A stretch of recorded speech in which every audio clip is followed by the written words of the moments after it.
Abusia Michia na misanso mo akwa wasonko so efa wo emra ye be media jet so abusia Ablekumanoff ensemo a ifiri ho eba sesie ano den ni na ne se ade a Dr. Rashid Tanko a oye Deputy Director of Elections edema NDC ababotin na wa order IGP Yohonu se edemenimu ya onko EC Jean Mensah and Deputy Chair Bosman Asawe any other EC officials Mokofo Mosesia na omufa omuvia a man the rain face of Bokakofa top MPP gurus and I said MPP officials here Cheso Wabubo Omodia and some of Mochemina and Senia El Corso Ewo Ablekumanoff a top MPP gurus enimia El Corso Samson EC Jean Mensah so aware so enimia koso honabusia and someone or they are to this time and I said someone will reveal this time our etumi expose EC and the top MPP gurus be no for and some ano den me person kasaba no pese ye ko ne gokuti and someone or they are to Dr. Rashid Tanko Deputy Director of Elections edema NDC ne some of the about to yanko no kuti na se wi na so wan chebia abomode na ya kire ya dwe na behya ne nso e de amen se ha e da so ye be media jechabu so se wunya en subscribe ya ni die no obi kwa so mo jan se be subscribe e de amaye no asa bo notification bell no for more podcast updates yeti ensem about to this yes. December 2024 the parliamentary results have not been declared, thereby denying the people of Ablekumanoff their rights to representation under the 1992 constitution. This is without precedent in the Fourth Republic and constitutes a serious blot on our democratic record. We therefore request that your office takes immediate steps without any more delay. Deploy adequate security personnel to the Electoral Commission at its designated collation center. Ensure an enabling environment for the peaceful and lawful conclusion and collation and declaration process in Ablekumanoff. So that's the Frank Anodompre. He is a minority chief whip speaking and in fact presenting that demand for on behalf of the minority in Parliament.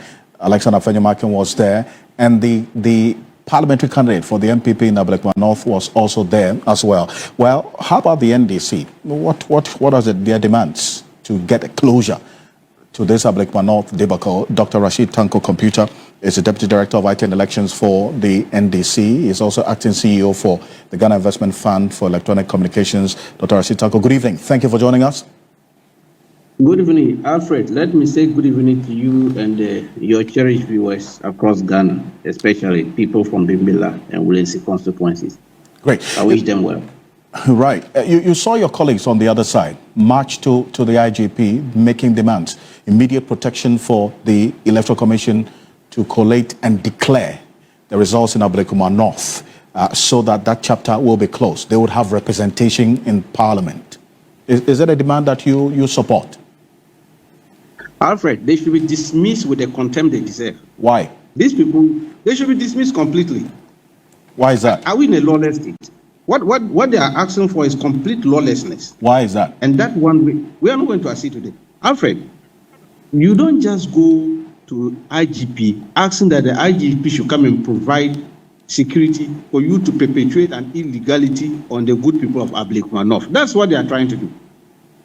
Alfred, Ablekumanoff, we have a standstill. And the standstill is emanated from the 62 polling stations, which the Electoral Commission, which is supposed to have the original pink sheets from these 62 polling stations, indicated to the whole world that they don't have the pink sheets. They lost them. So since they lost them, they were now going to rely on our carbon copies, because they gave us carbon copies at the polling stations.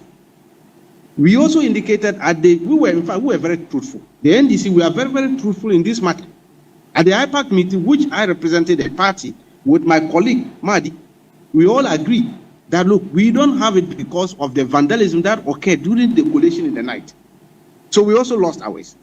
The MPP also indicated to us, they also lost theirs, but they have scanned copies. Where from scanned copies? Where did they get the scanned copies? And Electoral Commission now want to use the scanned copies of MPP to declare the results. Who will accept this? Who will accept this kind of thing? And interestingly enough, Alfred, in fact, I want to use your platform to also call on the IGP. In fact, we met him about 2 weeks ago. We met the IGP and told him our position. Now that these people are coming out, in fact, he must initiate process of arresting them. You want the IGP to arrest? Yes, arrest the MPP leadership who came for the collation. Why? Why is that? What have they done?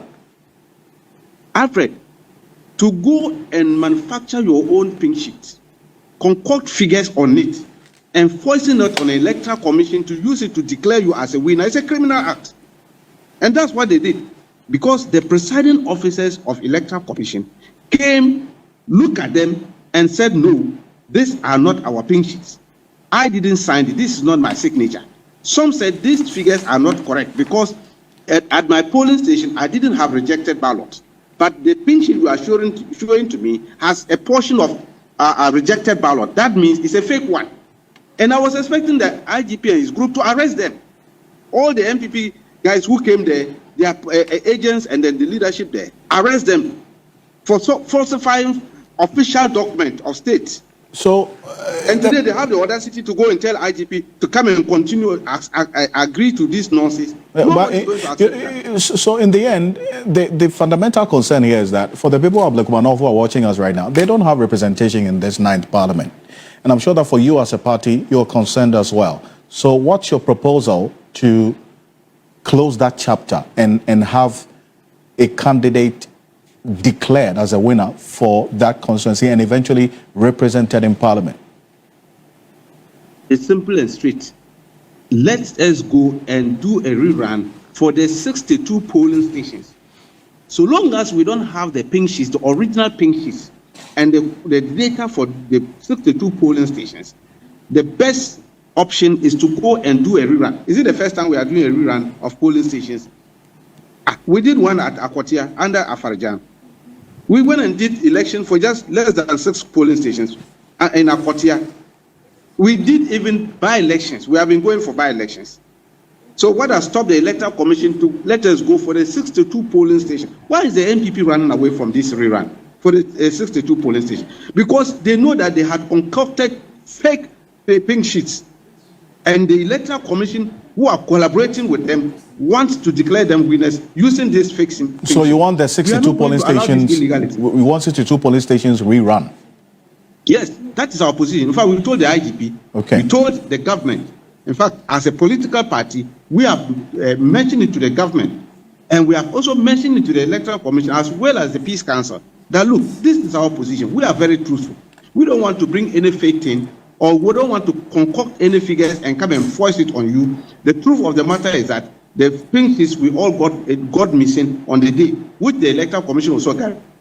Okay. Agreed, they don't have.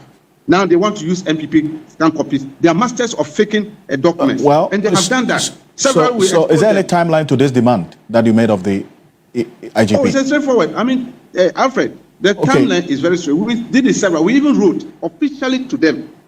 We have written to the Electoral Commission officially indicating our position and told them point blank that, look, we are not going to accept any scanned copies from any quarters whatsoever. Because your own presiding officers have vindicated our position that, look, the NPP are up to something. They went and concocted these things and brought them. We'll see how the commentators will look like on this. And Dr. Rashid Tanko Computer, appreciate your time. The Energy Debt Recovery Levy, Road Fund Levy, Energy Fund Levy, we're paying.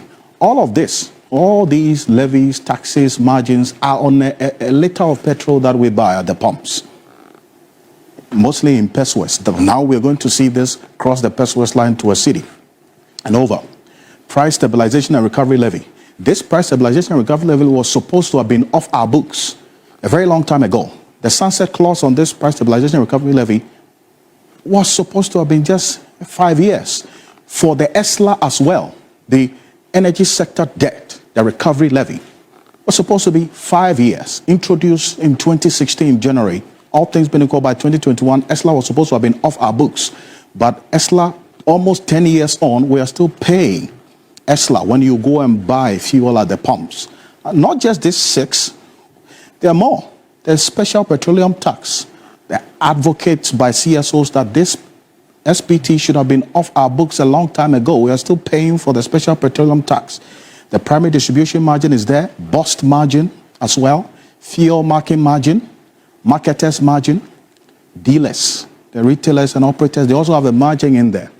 So you're looking at all of these taxes and levies and margins already on the price build-up of how much we are paying when we buy a liter of petrol and diesel, and you're thinking about how this is going to compound the impact of this on the cost of living. If you calculate this 1 cedi on a liter, yes, you know, sometimes it sounds small, but if you escalate and expand the tentacles of this scope, you would see that if you're buying a gallon of petrol, you're going to have to pay 4 cedis on a gallon. Think about that. That's where the concern is as well. So the Minister of Finance, Dr. Kasila Tofosin, says, well, this is a bitter pill, but then again, it is meant to address the growing shortfalls in the energy sector and also reduce the legacy debt owed to independent power producers, state-owned enterprises, and fuel suppliers. So, and also stabilize power supply across the country and also to support the economic growth and protect households. Yes, very legitimate needs and the reasoning behind this. But then again, we want to understand how much are we owing these IPPs, state-owned enterprises and fuel suppliers. So we went into the 2024 budget, and this is what we found out, how much we've been paying independent power producers. And based on the details of that budget, we're going to put out on the screen right now. The IPPs, at the end of 2024, according to the dictates of the budget, we paid almost $400 million. And this is the breakdown. Amandi Energy paid some almost $73 million. Sen Power, you see the amount there, over $140 million. AXA, Senate, Car Power, and we're still owing Car Power. Just so you know, we have just gotten into an agreement with them as to how we're going to clear that debt. And as sudden as ugly, we owe them. So all these IPPs, government owes, and they've had to now engage to, as it were, get into some payment plan. Over $1.7 billion, we're told that we owe these IPPs. Then you look at the energy sector in terms of specific fuel suppliers. Now we're getting to know as well that this money that we're going to get from this levy that has been imposed will be used to pay or buy fuel and not offset the legacy debt. Fuel cost is a big issue. So you see this, these are the fuel suppliers that we've engaged as a state government to supply fuel, because 70% of our energy mix is thermal. So every time we need fuel to power the thermal plants. And these are Sankofa Gas, West Africa Gas Company, that's WAPCO. You remember, in the early part of the year, WAPCO had to go on some maintenance schedule, and that created issues for us, and they had to postpone that at some point and go into some plan. Stratcon Limited, Tallow Ghana Limited, Chase Petroleum, Special Fuel Account, HFO Stratcon Limited also in there. All of these are suppliers of fuel, and because we rely on thermal, 70% of our energy mix, all thermal, we have to have fuel.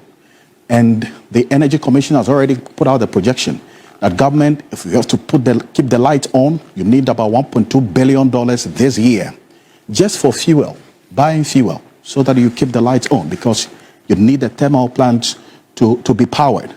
Even beyond that, the minister has indicated that the total sector debt is $3.1 billion, and this is exclusive of the cost of fuel. Now, if you add the fuel cost and everything to it, we need about $3.7 billion to clean up the total sector indebtedness. And think about it. That's a lot that we have to deal with. And already just about that, $1.2 billion is needed for buying fuel, just fuel. So there's a big problem. But then again, what has to be done to address the problem? Should the taxpayer be the one paying for all of this, or there should be another way to deal with this particular problem that we're faced with? That is the picture that I want us to appreciate. And this is why I bring in Richmond Roxon. He speaks for the Energy Ministry. And then also Duncan Amoa, Executive Director of the Chamber of Petroleum Consumers, COPEC. Duncan, I appreciate your time here on Ghana Tonight, and I'm going to start off with you. Looking at this picture I've just painted and the concerns that the consumers are raising, especially because of the impact that this is going to have at the pumps. The minister thinks otherwise, but then again, the reality is going to set in at some point. But government says, well, this is a big one. Public come in and burden share so that we can pay for the debt in the energy sector. Is it a good call to make at this point? Well, Alfred, we don't do, as it were, the money sharing when they are creating the mess, especially in the power sector. They don't share the contracts, the opportunities, the containers that some people will carry and do whatever with it. So sometimes I don't think that I will side with the new slogan of burden sharing. What creates the burden in the first place? I think that that ought to be addressed. 10 years ago, like I always say, we were hit with ESLA, energy sector levies.